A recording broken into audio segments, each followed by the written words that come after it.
Nominated పోస్టుల భర్తీలో వర్తమాన ప్రభుత్వాల మధ్య స్పష్టమైన తేడా కనిపిస్తుంది.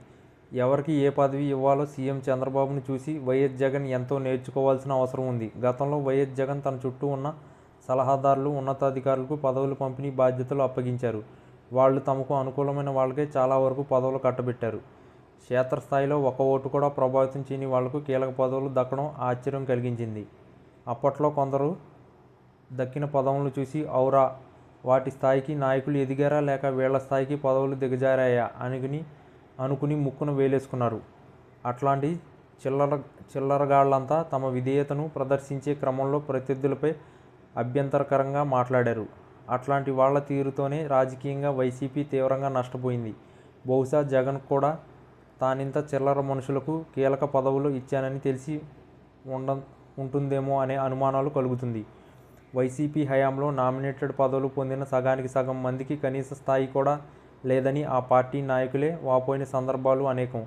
అందుకే వాళ్ళంతా ఇప్పుడు ఏమయ్యారో, ఎక్కడున్నారో తెలియని పరిస్థితి. ఎందుకంటే గతంలో నోరు పారేసుకుని పదవులు దక్కించుకున్నోళ్లు నేడు ఉనికి చాటుకుంటే కేసు పెట్టి జైల్లో వేస్తారనే భయంతో కలుగులో దాక్కున్నట్టుగా వ్యవహరిస్తున్నారు.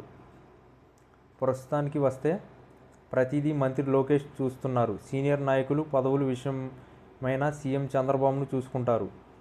పదవులు పంపిణీ బాధ్యతను తండ్రి తనయులు తప్ప ఎల్లయ్యకో పుల్లయ్యకో జగన్లా అప్పగించలేదు. రాజకీయాల్లో కొంతకాలం నిలబడాలంటే అధికారులు పర్యవేక్షణ తప్పనిసరి. ఈ వాస్తవాన్ని జగన్ మర్చిపోయారు. ఇప్పటికీ వైసీపీలో అదే తీరు. ఇదే టీడీపీ విషయానికి వస్తే తాజాగా 22 నామినేటెడ్ పోస్టులకు ఎంపిక పకడ్బందీగా జరిగింది. పదవులు దక్కినోళ్లలో కొంతమంది అసంతృప్తికి గురవుతుండొచ్చు. కానీ ఎంపికలో సమతుల్యత కాస్త పేదరికం కనిపిస్తుంది. మహిళా కమిషన్ చైర్పర్సన్గా రాయపాటి శైలజ ఎంపికై ఇందుకు ఉదాహరణ.